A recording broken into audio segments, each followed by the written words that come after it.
नमस्कार. या महिन्यात शुक्ल पक्षात येणाऱ्या एकादशीला म्हणून या दिवशी आपल्याला अत्यंत प्रभावी असा उपाय करायचा आहे. एका नारळाचा अत्यंत प्रभावी उपाय करा. सर्व इच्छा होतील पूर्ण, कामात यश मिळेल, पैसा येईल आणि कर्जमुक्ती होईल. घरातील इडापिडा नजरबाधा 24 तासात संपेल. तर अत्यंत प्रभावी तुम्हाला हा उपाय करायचा आहे. हा कसा करायचा आहे, एकादशीला कोणत्या वेळेत करायचा आहे, सविस्तर माहिती तुम्हाला याच व्हिडिओमध्ये देणार आहे. त्यामुळे व्हिडिओ स्किप न करता शेवटपर्यंत बघा. माहिती आवडल्यास लाईक, शेअर, सबस्क्राईब करून बेल आयकॉनला आवर्जून प्रेस करा, ज्यामुळे तुम्हाला असेच व्हिडिओ लवकर बघायला मिळतील. त्यासोबतच तुम्हाला कमेंट बॉक्समध्ये ओम नमो भगवते वासुदेवाय नमः हे लिहायचेच आहे. यामुळे साक्षात भगवान विष्णूंचे आशीर्वाद प्राप्त होतील. ही एकादशी भगवान विष्णूंना समर्पित आहे. या दिवशी भाविक या विश्वाचे पालन करता भगवान विष्णू आणि देवी लक्ष्मी यांची पूजा करत असतात. यासोबतच त्यांच्या आवडत्या वस्तूंचे नैवेद्य दाखवले जातात. असे म्हटले जाते की या दिवशी खऱ्या मनाने भगवान विष्णूंची पूजा केल्याने आणि गरीब गरजू व्यक्तींना दान दिल्याने भक्ताला भगवान विष्णूंचे आशीर्वाद प्राप्त होतात आणि नारायणाची कृपा प्राप्त झाल्यानंतर तुम्हाला कधीही तुमच्या आयुष्यात कोणत्याही गोष्टीची कमतरताही भासणार नाही. एकादशी अत्यंत महत्त्वाची तिथी आहे आणि ती प्रत्येक महिन्यामध्ये येत असते. समुद्रमंथनातून अमृत निघाल्यावर आसुर ते घेऊन पळू लागले. तेव्हा देवाच्या विनंतीवरून भगवान विष्णूंनी मोहिनी हे रूप धारण करून आसुरांना मोहात पाडले आणि सर्व अमृत देवांना पाजले. त्यामुळे देव अमर झाले. ज्या दिवशी हे घडले तोच दिवस मोहिनी एकादशी म्हणून साजरा केला जातो. ही एकादशी आपले मोक्ष प्राप्त करून देणारी एकादशी आहे. महापापे नष्ट होतात आणि कोणत्याही इच्छा तुमच्या 100% या पूर्ण होतात. या शुभ तिथीला उपवास करतात आणि विशेषतः दान देखील केले जाते. यासोबतच योग्य विधीत भगवान विष्णू आणि माता लक्ष्मीची पूजा केल्याने सर्व पापातून मुक्ती मिळते आणि शुभफळ प्राप्त होत असतात. तर तुम्हाला या दिवशी उपवासासोबतच अत्यंत प्रभावी हा सोपा उपाय करायचा आहे.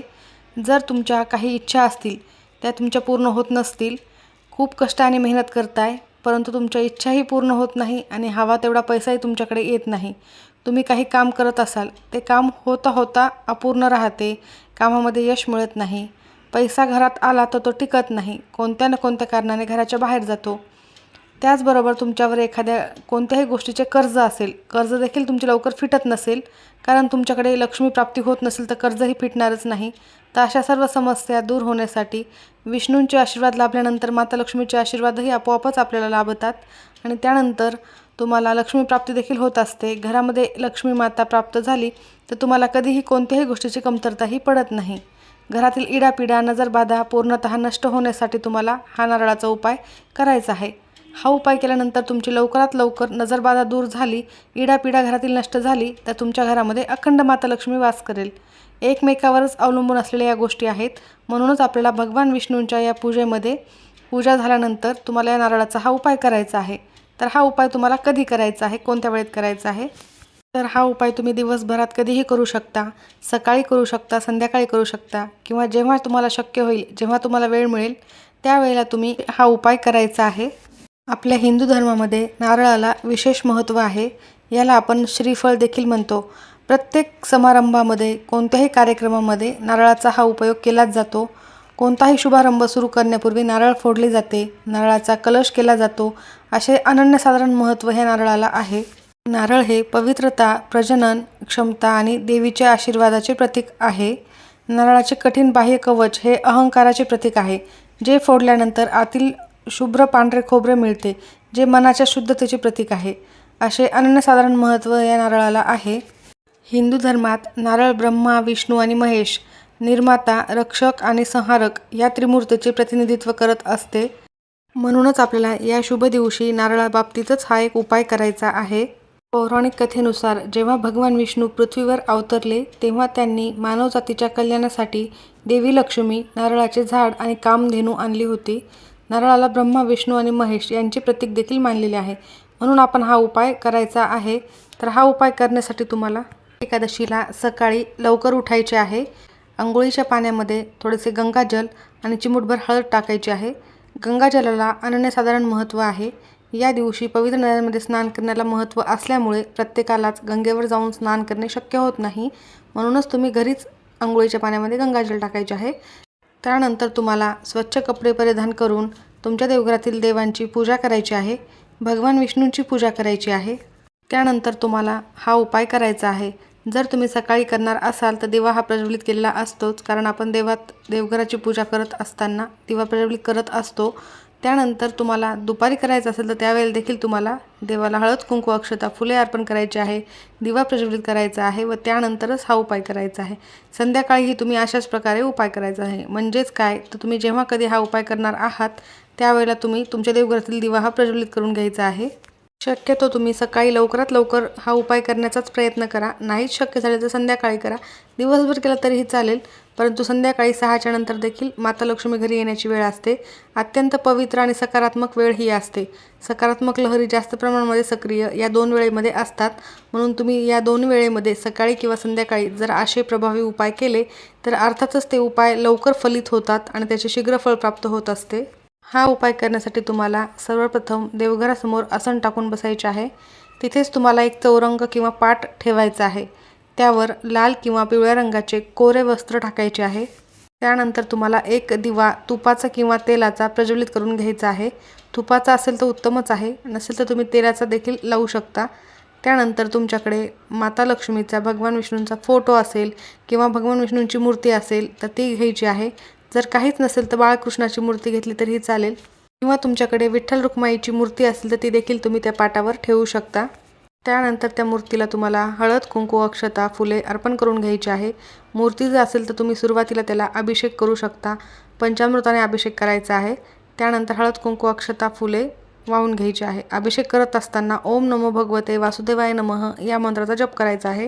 विष्णू सहस्त्रनाम जर तुम्हाला येत असतील तर ते म्हणायचे आहे, नसेल येत तर तुम्ही यूट्यूबवर लावून ठेवू शकता.